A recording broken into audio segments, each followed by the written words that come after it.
Doctor Sheikh से request करूंगा कि कृपया हमें अपने बारे में थोड़ा बताएं और अपने विचार रखें।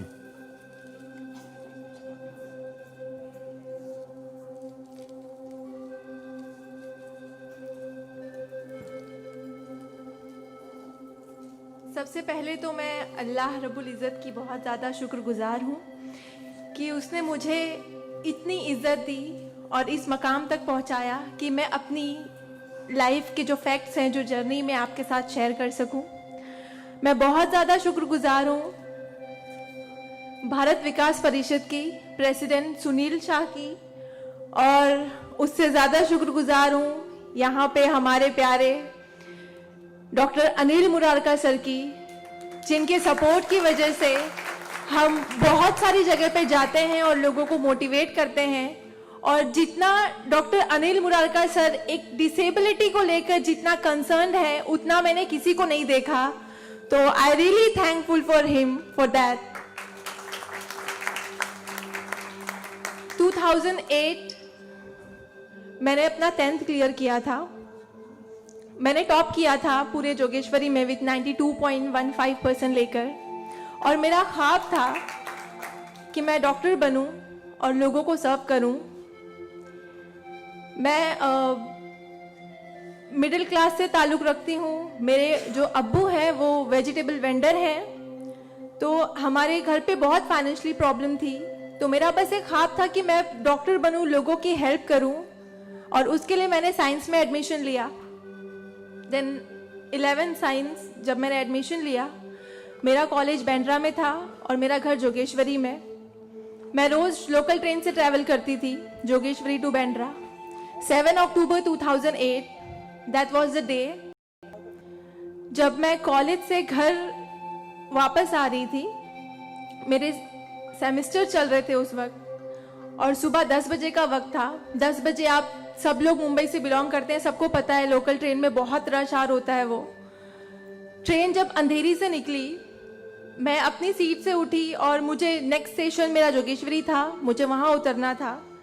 लेकिन मेरे सीट से उठने और स्टेशन के आने तक के बीच में वो एक लम्हा था जिसमें मेरी पूरी जिंदगी बदल गई।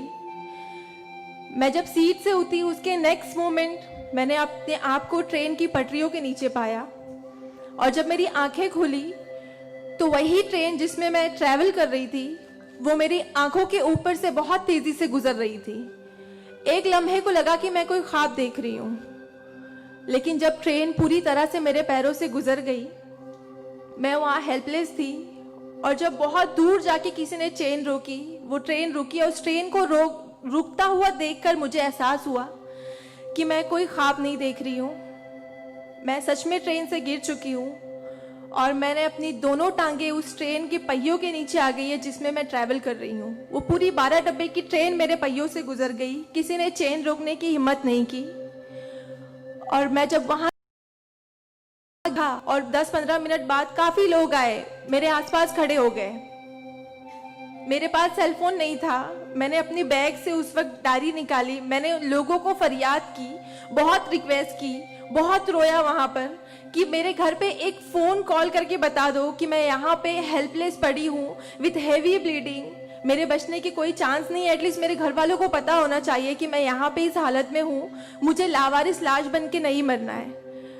बट उस वक्त मैं यही कहूँगी कि अल्लाह ताला की मसलहत थी। अल्लाह ताला उस वक्त जो मेरी तकदीर में था, किसी ने मेरी हेल्प नहीं की, और मैं वहाँ पे 30 मिनट ऑलमोस्ट मैं ट्रैक पर विथ हैवी ब्लीड, मेरे दोनों पैर ट्रेन के पहियों के नीचे आ गए थे। मैं उसी हालत में पड़ी रही और मैं कॉन्शियस थी।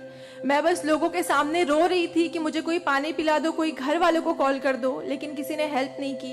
And after 30 minute I got railway help. Then मुझे गवर्नमेंट हॉस्पिटल लेकर जाते हैं, वहाँ पर भी कुछ ओटी स्ट्राइक होता है, मुझे फौरी ट्रीटमेंट नहीं मिलता है।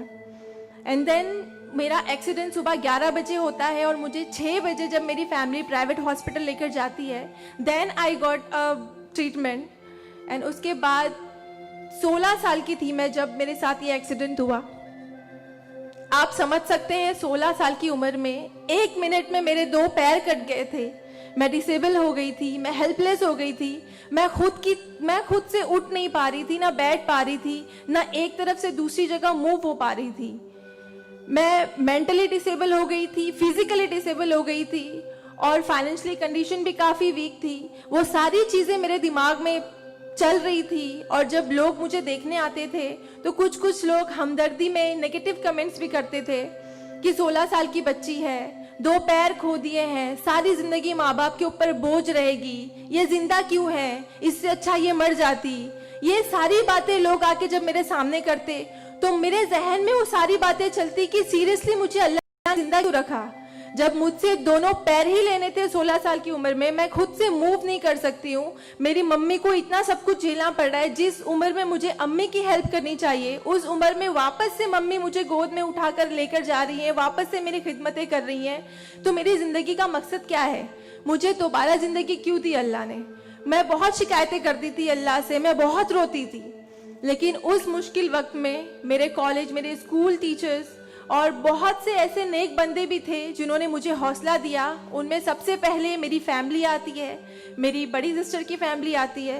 मेरी मम्मी ने मुझे एक जुमला कहा जो जिंदगी भर और मैं हर फंक्शन में बोलती हूँ, वो कि बेटा तुम रो मत, तुम्हारे साथ आज जो ये हादसा हुआ है, अल्लाह ने तुमसे सिर्फ 2 पैर लिए हैं, तुम्हारे पास तुम्हारा दिमाग है, तुम इतनी फास्ट ट्रेन से गिरी हो, तुम्हारे सर पे चोट लग सकती थी, तुम्हारी जान जा सकती थी, लेकिन अल्लाह ने सिर्फ तुमसे 2 मामूली पैर लिए हैं।